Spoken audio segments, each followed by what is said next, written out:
Welcome to Open BxRx Tuesday on BronxNet. I'm your host, Kibin Alleyne, and I'd like to invite you to get social with us at BronxNet TV on Instagram and Twitter, and BronxNet Community Television on Facebook. President Joe Biden announced plans to provide student loan debt relief to millions of Americans. This has been an ongoing fight for years, and while some progress has been made, many student debt forgiveness activists are expecting total cancellation. In addition to those expectations, many are now wondering who actually qualifies and what are the steps needed to receive that relief. Joining me for a discussion on what you need to know about student loan relief is Jacob Channel, Senior Economist for LendingTree. Jacob, thank you so much for joining me.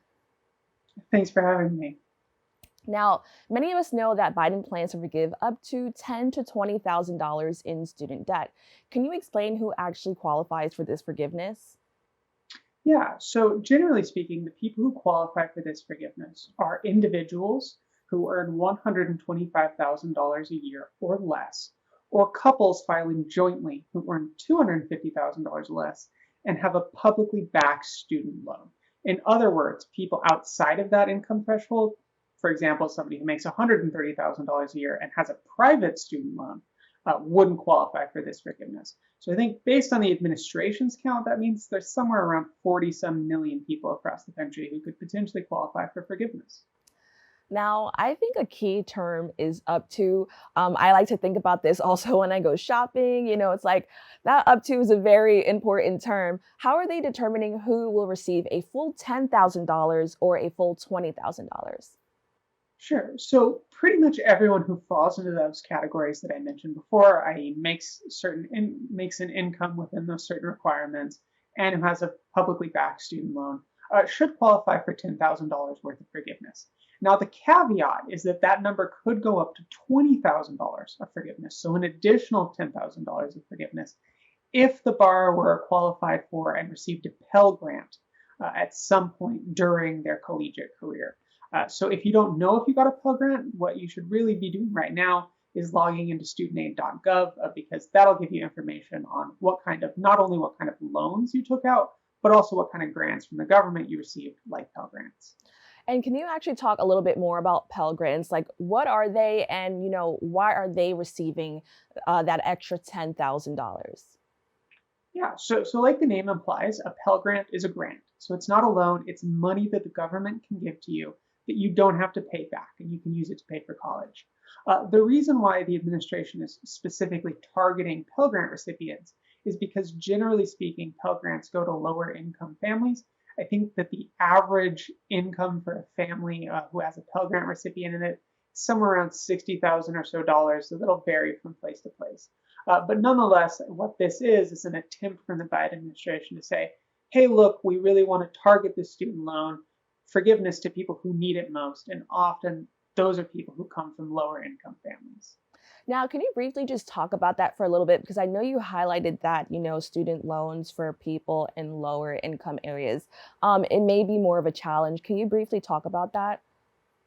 Yeah, so certainly, logically, I think, and if you come from a low income area, you are yourself a lower income earner, and you know what it's like to have to deal with, making student loan debt payments, especially in the face of something like high inflation, which we currently see.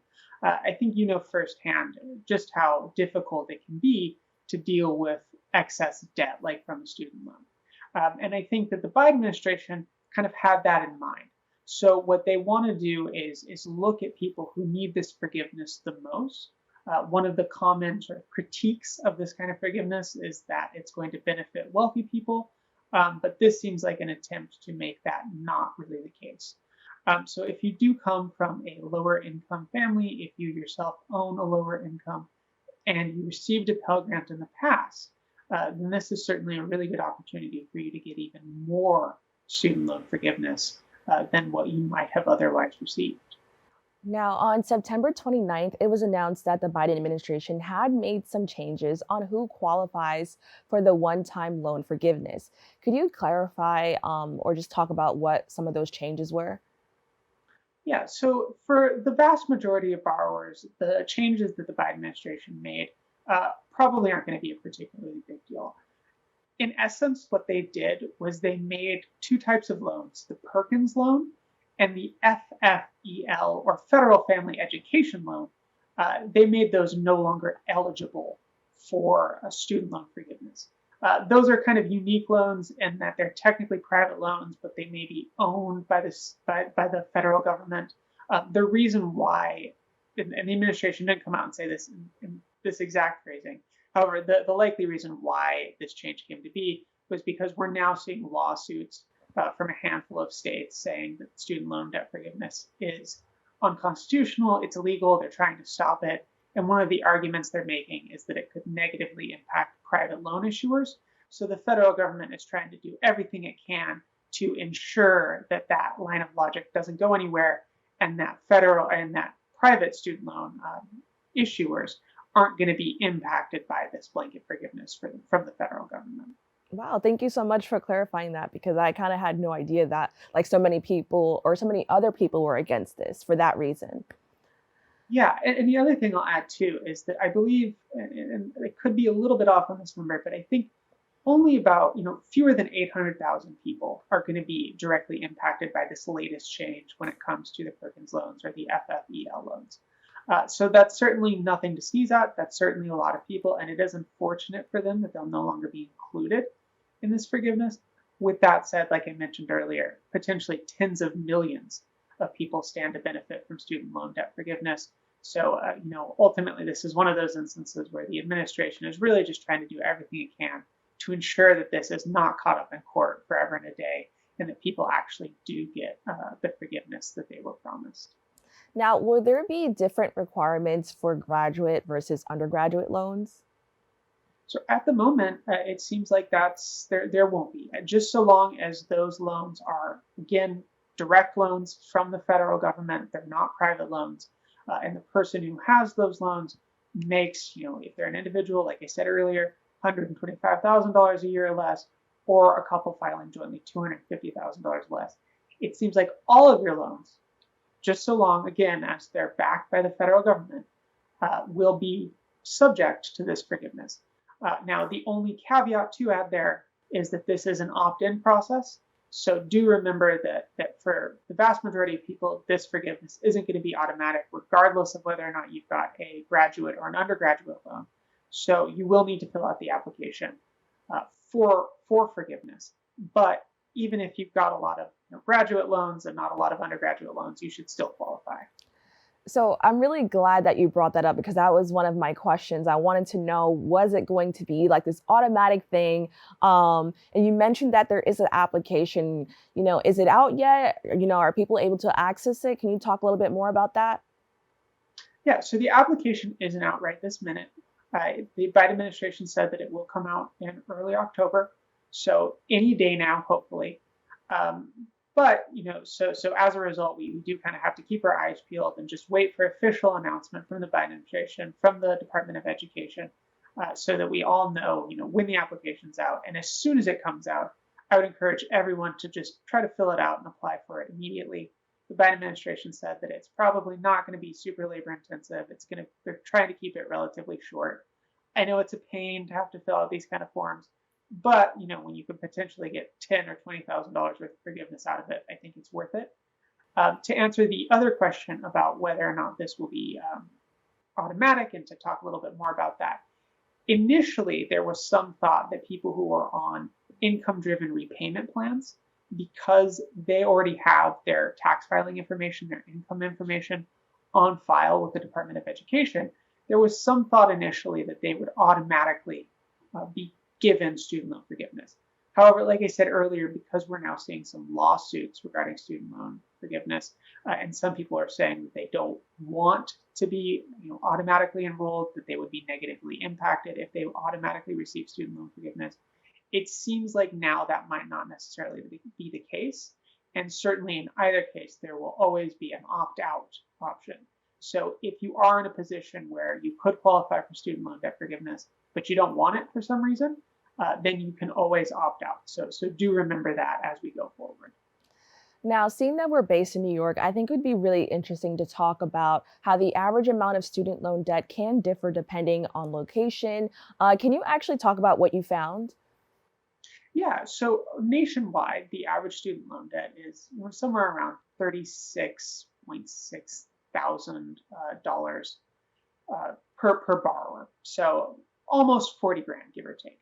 Now in New York State, it's a little bit lower. It's probably, it's $35,638 per person. But New York State, as we all know, is a very big, very diverse state, certainly, geographically as well as economically. So for folks who live in New York City, any of its five boroughs, generally they might, be expected, or they might hold a little bit more student loan debt. So for example, in the Bronx, it's roughly on par with New York State, it's closer to $35,000. However, if you live in a place like Manhattan, it might be closer to $40,000.